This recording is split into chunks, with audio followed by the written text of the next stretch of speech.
News now at this hour begins in the west of the continent, where armed terrorists suspected to be members of Boko Haram launched a violent assault on the Jakana Police Station in Konduga local government area of Borno State, Nigeria on Sunday.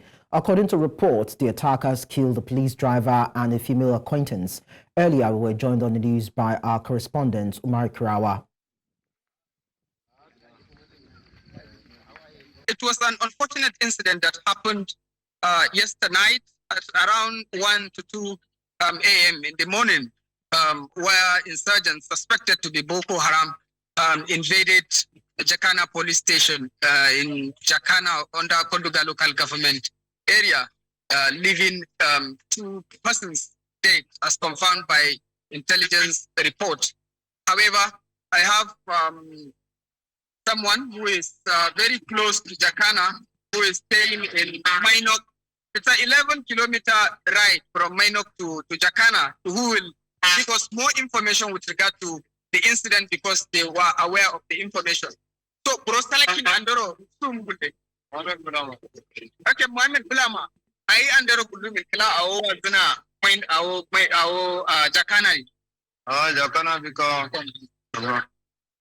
Jakana because some Nisa in Dipune attacks on Polita Hani Panaza Wala Moto GK Varda machine for Lugoda Lega come indication. But this one come there. Adema very dearly. You Surunguro Edo Gasan. Not in one letter for you. Direct Coachero. Very Dasha. Okay. What this young man is saying is that the suspected insurgents invaded the police station without affecting people within the community. They only attacked the police station, catering away with vehicles and, of course, leaving 2 persons dead there in the community. However, situation from the community now is everything is peaceful. In fact, some residents are even not aware of the incidents that happened because on our way we've seen farmers going to the farm, and then everything seems to be peaceful. However, it calls for security strategy. Let's also tell you that the Nigerian National Petroleum Company Limited and oil marketers have blamed the ongoing fuel scarcity in Lagos and the Federal Capital Territory on disruptions in supply at key depots. Reports indicate that some oil marketers and transporters have reduced the number of trucks dispatched to load petrol, anticipating a planned statewide hunger protest.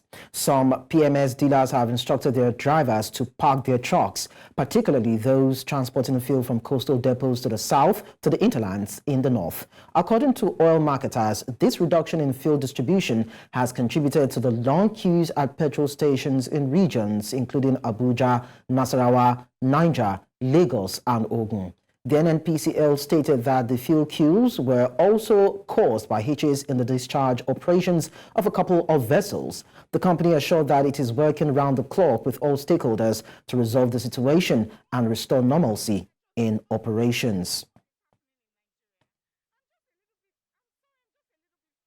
Now, the Amnesty International has warned against threatening protesters, saying doing so would undermine the legacy of President Bola Tinubu. Since the end bad governance in Nigeria started gaining traction on social media, many top government officials have advised against the demonstrations, arguing that the protests could be hijacked by hoodlums.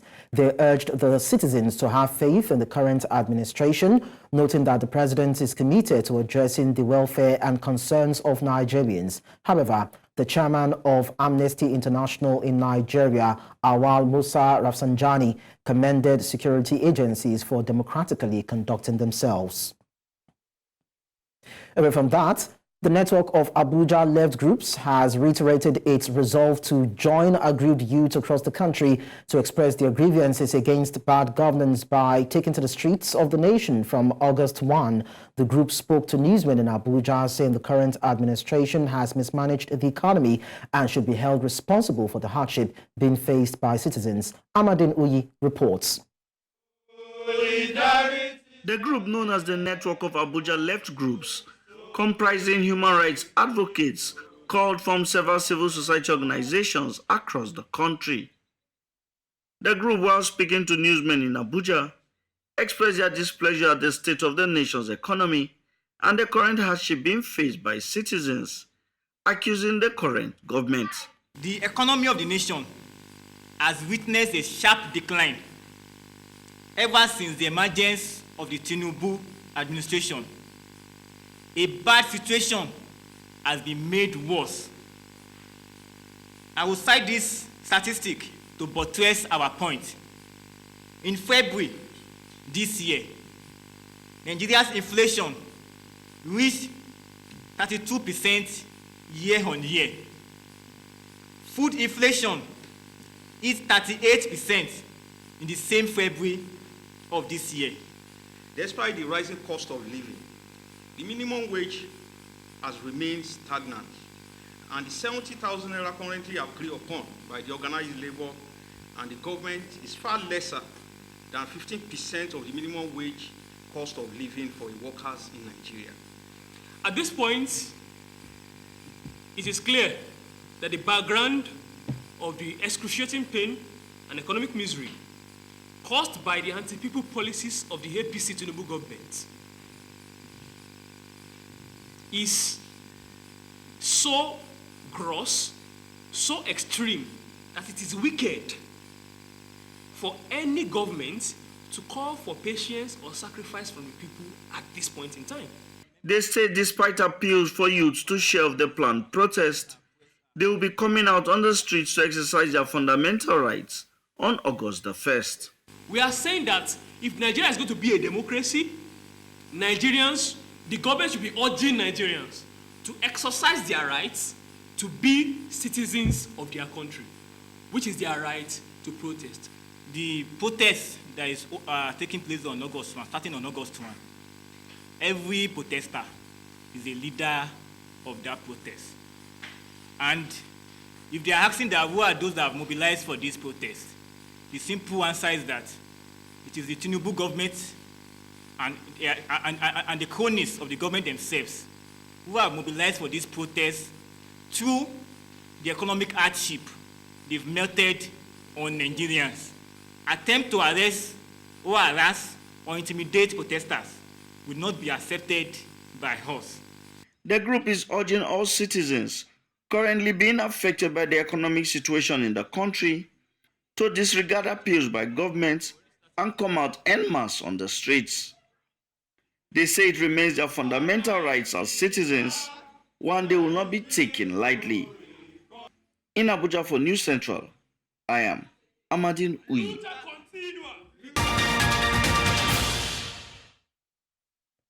Many thanks for staying with us. We now tell you that no fewer than 250 undergraduates drawn from different tertiary institutions across Nigeria benefited from the training and mentoring session on legal migration organized by the Nigerian government. This is as a Nigerians in Diaspora Commission organized the maiden edition of its Youth Empowerment Summit meant to curb the excesses of illegal migration, known in Nigeria's local parlance as Japa.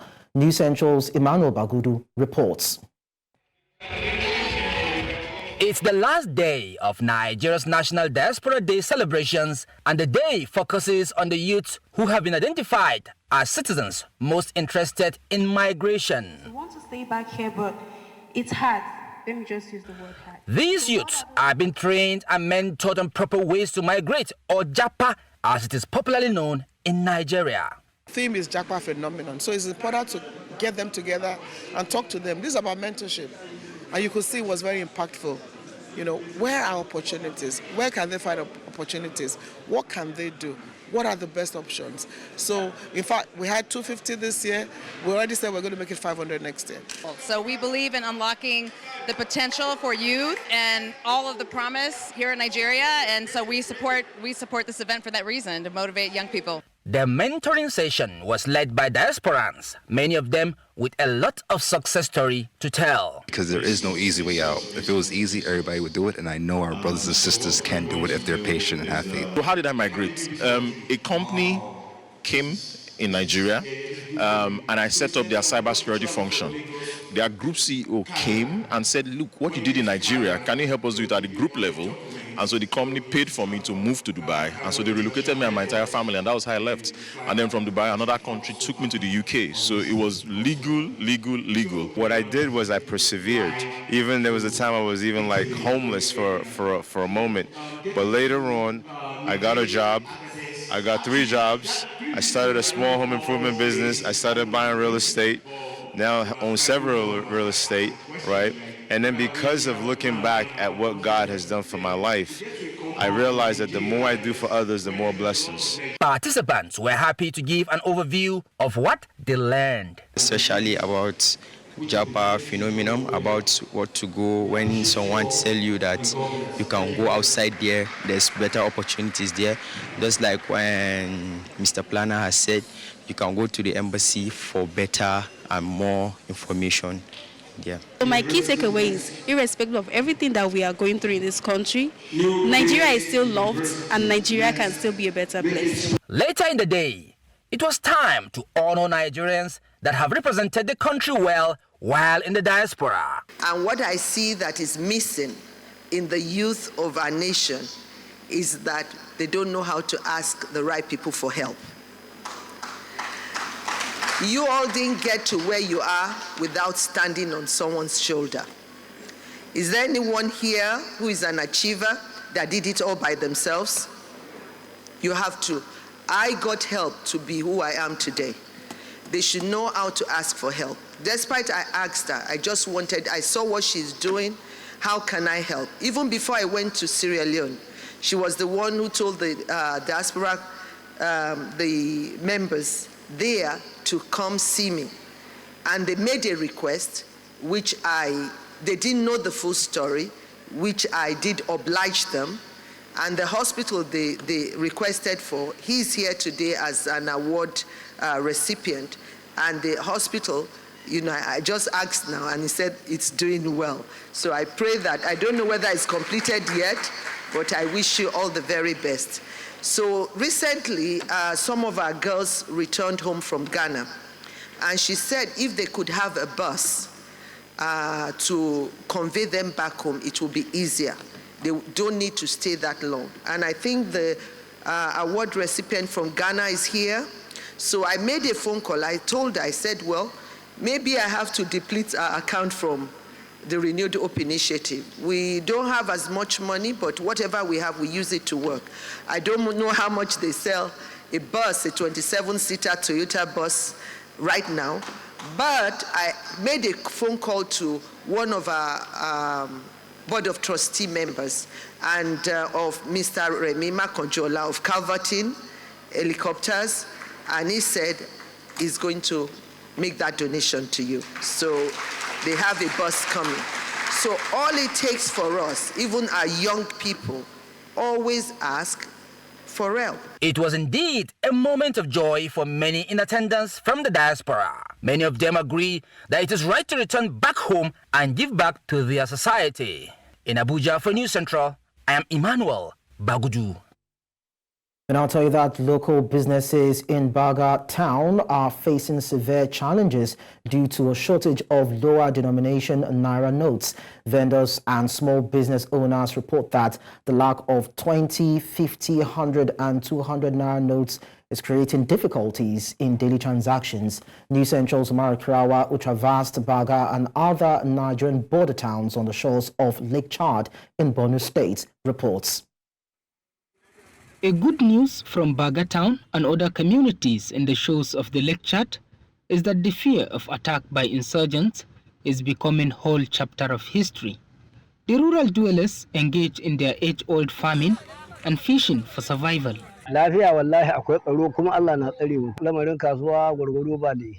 Furso Ibrahim, a 50-year-old renowned tailor in Baga town, whose means of survival, among other of his colleagues, destroyed by insurgents, narrate his ordeals.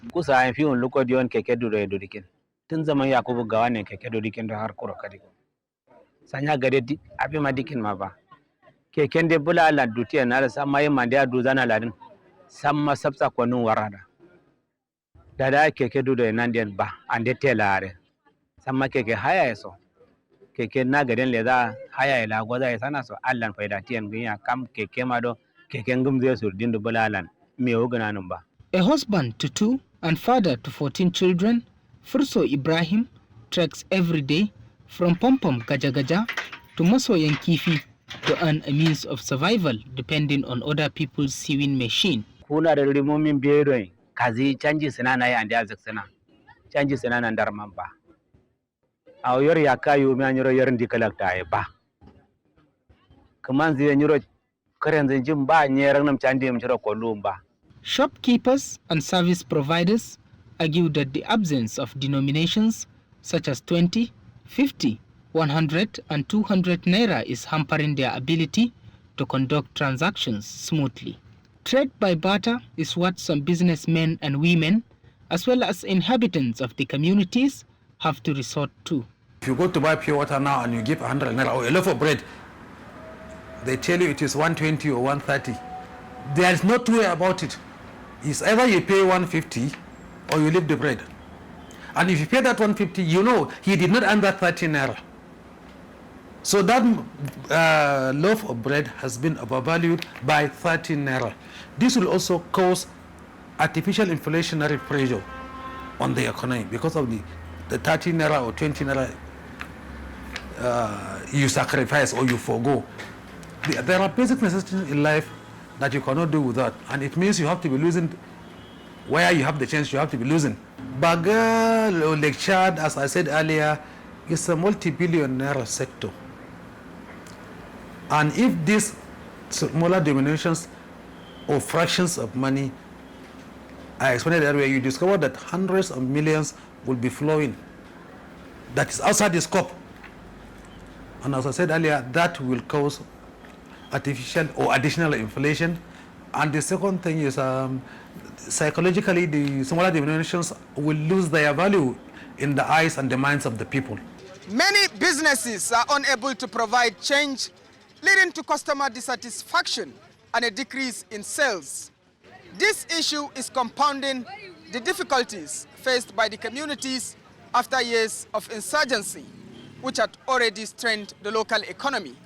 In Maiduguri for News Central, Umaru Kirawa. Still in that axis, we tell you that Nigerian refugees from the Ngombo community residing in Chad have called for economic support to engage in large-scale agriculture. Fleeing conflict and instability in their communities, these refugees are increasingly expressing desires for repatriation amidst efforts to rebuild their lives. Again, News Central's Umaru Kirawa, who interacted with the people in the Ngombo community in Chad, now reports. The retrogressive activities of insurgents in the various communities of the Lake Chad region led to some people deserted, running away from their hometowns. With the echoes of conflict fading away, the refugees are now yearning for repatriation to pick up the pieces of their lives in their home country, Nigeria. Kuma muna so a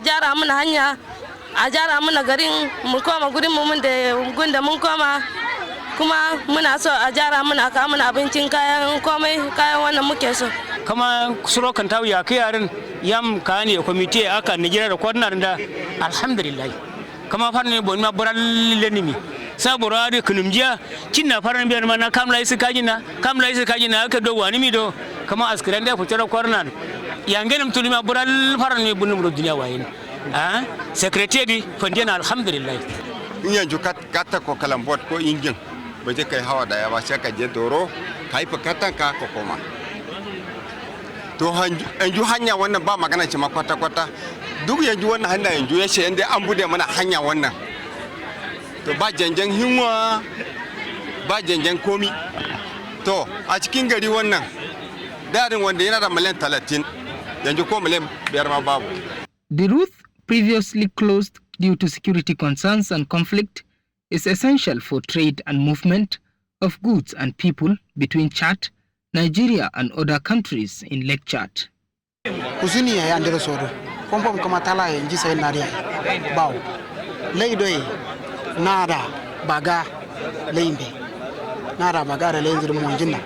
Ndero sodo. Kama nara nchi ya le Niger men diri adeja men da yaro rashin laiba kasar ka adiyan da take kasar ka ce rabiya ba daidai bane da rabiya da gari koya to shine muna fatan alkhairi a tattare da kowa da muke zaune da su wannan mutanen kasar da muke zaune da su lafiya suna rike da mu amana tala on n'a pas de problème sur le plan de sécuritaire. Comment était avant?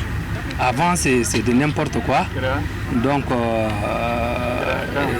les Boko Haram viennent faire des enlèvements des gens, enlèvements de bétail, tout ça. Mais ces derniers temps, presque 2 mois là, il y a un calme total.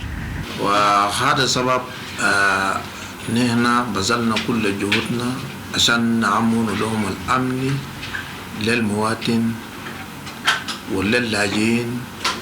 The local traders and entrepreneurs anticipated increased commerce, allowing for the exchange of agricultural produce, livestock, and other goods that could stimulate economic growth. Hunger is one major issue of concern to Ngubwa community, as they hope for government and other well-meaning individuals across the globe to support them with aid and other farming implements to pick up the pieces of their lives. In Gubwa from Chad Republic, Umaru Kirawa reporting for News Central. Away from that, earlier on Saturday, Additional Ogunlano, former chairman of the Nigerian Bar Association, Ikeja branch, celebrated his 60th birthday. Widely known as Sherubawon, Ogunlano was honored for his significant contributions and impactful ideas over the decades in the Nigerian judicial sphere. News Central's Bettina Nweli reports.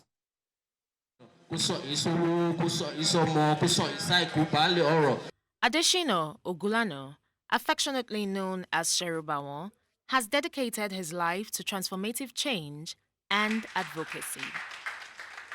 From his grassroots initiatives to his profound writings, his work continues to resonate across various fields. He's a man that believes in justice. He can go to any length, even at the risk of his own life,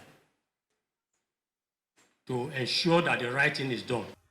During the course of the event, marking his 60th birthday in Lagos, the keynote speaker, Dele Farotimi, lawyer and political activist, expanded the conversation on the way forward on rebranding the Nigerian Bar Association in line with the current happenings in the country. And it is sad and at the same time pathetic that as lawyers, we have time and time again failed the Nigerian masses. It is not just that we have failed, it is also that the struggles, the contributions of people who were like us, or greater than us, who came before us, it is as if those things they have lived for, they have struggled for, has not materialized. When you say you are on a quest for justice, it becomes important to define what it is you are referring to when you speak the word justice. Justice comes from Old French, justice. It means uprightness, equity, vindication of right, administration of law. Is talking to a system by which people get their rights upheld, by which the people walk away your financial capacity, your position in the society. There are so many factors that determines whether you get justice in the courts or not. If you are one of the two emirs of Kano and you require an injunction speedily, you might get one granted by Zoom. While the Nigerian Bar and Bench, which comprises the legal profession and judiciary, are not inherently in breach of trust, there are concerns about breaches of trust that could arise in specific instances. Efforts to address these concerns include reforms, stricter enforcement of ethical standards, and improved mechanisms for accountability and transparency. In Lagos, for News Central, Bettina Nwili.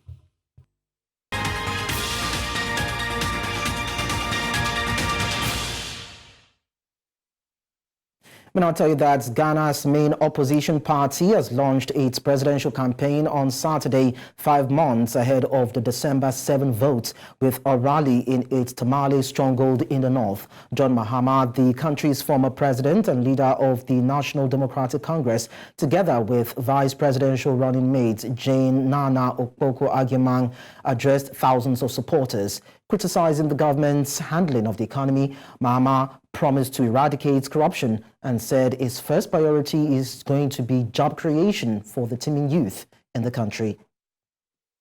Unidentified attackers have killed 5 forest rangers and 7 soldiers in a national park in the north of Benin Republic. The conservation group African Parks said on Saturday.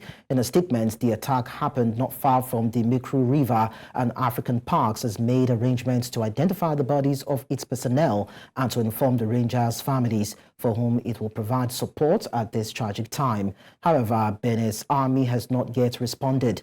The attack is still unattributed to any group, but it appears to have originated in the Sahel and spread into Benin as a result of Islamist violence. Authorities in Benin Republic have attributed an increasing number of attacks there to groups linked to Al-Qaeda and the Islamic State group.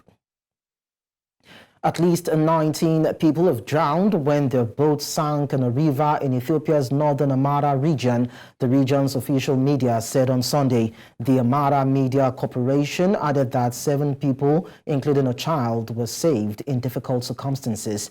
The boat was taking passengers across the Tekeze River, which runs along Ethiopia's border with Eritrea, before it crosses into Sudan at the point where the 3 countries meet. 26 people were estimated to have been on board at the time of the accident at around noon on Saturday.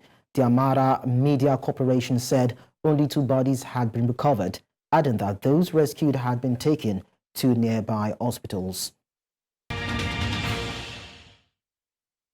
From other continents, we tell you that the United States and Japan issued scathing verbal attacks on both China and Russia on Sunday after high-level discussions aimed at enhancing already close defense collaboration between Tokyo and Washington in an increasingly unstable region. A joint statement after talks between U.S. Secretary of State Antony Blinken, Defense Secretary Lloyd Austin, and their Japanese counterparts said China's foreign policy seeks to reshape the international order for its own benefits at the expense of others. They reiterated their strong objections to the PRC, that is the People's Republic of China's unlawful maritime claims, militarization of reclaimed features, and threatening and provocative activities in the South China Sea.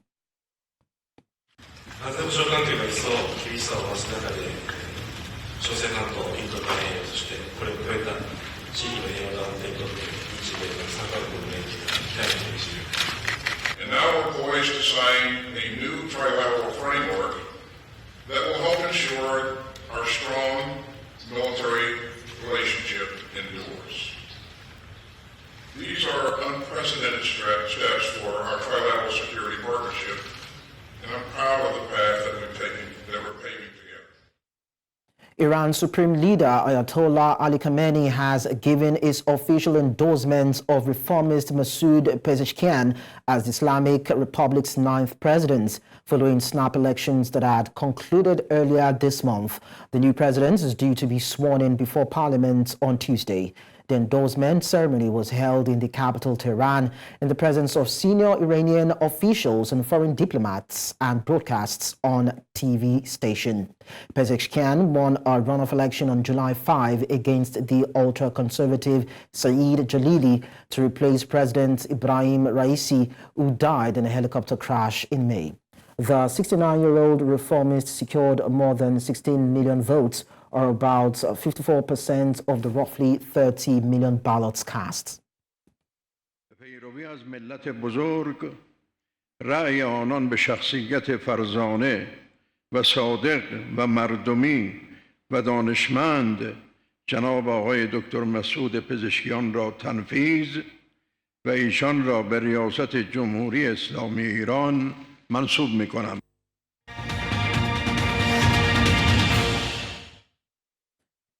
Straight to business now. The East African Development Bank has incurred significant losses, writing off $13 million in loans during the 2023 financial year. The lender attributed this to the deteriorating economic conditions in its member countries, culminating in Uganda's default on a $1.02 million loan last year. The bank's audited financial statements reveal a sharp increase in loan write-offs compared to the previous year's $140,000. The affected loans were secured by properties, including apartments, blocks, and land, which the bank plans to sell to recover part of its losses. Now, the Socio-Economic Rights and Accountability Project, SARAP, has filed a lawsuit against the Central Bank of Nigeria for failing to account for and explain the whereabouts of over 100 million naira in dirty and bad notes kept in various branches of the bank since 2017. According to SARAP, the suit also included other large sums of cash awaiting examination. This was disclosed in a statement issued on Sunday, July 28, 2024, by the organization's Deputy Director, Kolawole Oluwadari. Recall that on Sunday, June 30, SARAP demanded the whereabouts of the said dirty and bad notes, among other funds, for the Apex Bank.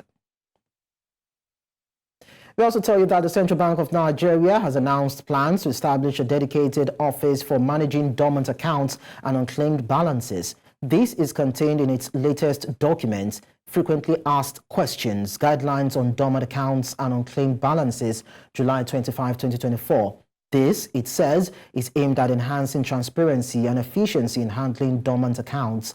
The CBN plans to manage the funds and trust, ensuring that beneficiaries receive the principal and any accrued interest within the 10 working days of submitting a reclaim request through their financial institutions. The CBN will periodically determine the interest rates, while the Apex Bank will also specify profit and loss on unclaimed balances for non-interest banks. Financial institutions are required to notify customers immediately and quarterly when their accounts become inactive or dormant. Furthermore, the document specified that unclaimed balances dormant for 10 years must be transferred to the CBN's Unclaimed Balances Trust Fund pool account. Thereafter, the CBN may invest these funds in Nigerian treasury bills and other government securities, ensuring funds are secured from fraud.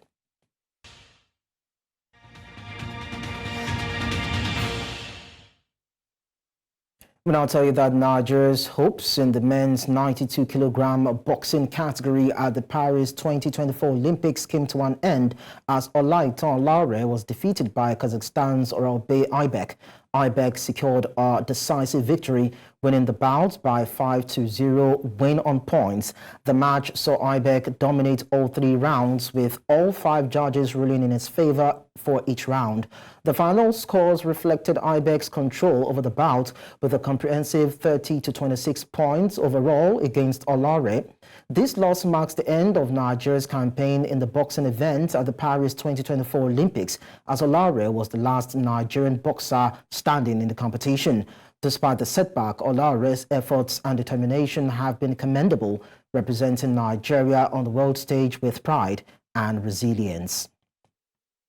Let's also tell you that South Sudan made history at the ongoing Paris 2024 Olympics by securing a landmark victory in men's basketball. The East African team triumphed over Puerto Rico with a final score of 90-77, marking a significant achievement in their Olympic debut.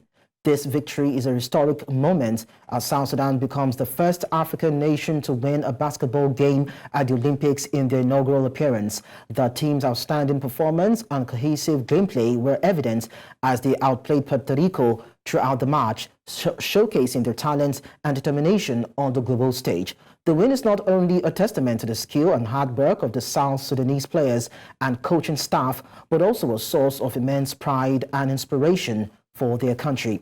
As they continue their journey at the Paris 2024 Olympics, the team will undoubtedly aim to build on this historic win and further establish themselves in the world of basketball.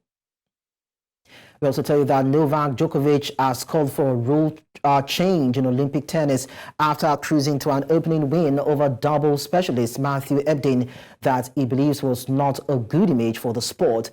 The Serbian, who is seeded number 1, dominated the Australian 6-0, 6-1 in just 53 minutes on court Philippe Cartier. While this puts Djokovic on the right path towards his bid for his first Olympic gold, the 37-year-old questioned why he faced a player who had not played a top-level singles match for 2 years. International Tennis Federation spokeswoman Adebola said the group devises the Olympic rules for the sport in conjunction with the International Olympic Committee. The cutoff for having an athlete on an Olympic roster for tennis is a week before the opening ceremony, later than most other sports in the Games. And that's all at this hour. But before we go, we'll take a look at some of our top stories. We told you that terrorists raided Jakana Police Station in Borno, leaving casualties. NNPCL marketers blame fuel supply issues as scarcity lingers.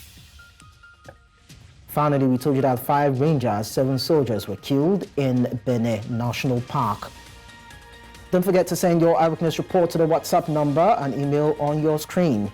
Do follow us on social media. We are at News Central TV. You can watch us live on DSTV channel 422, Star Times channel 274, Avo TV and YouTube.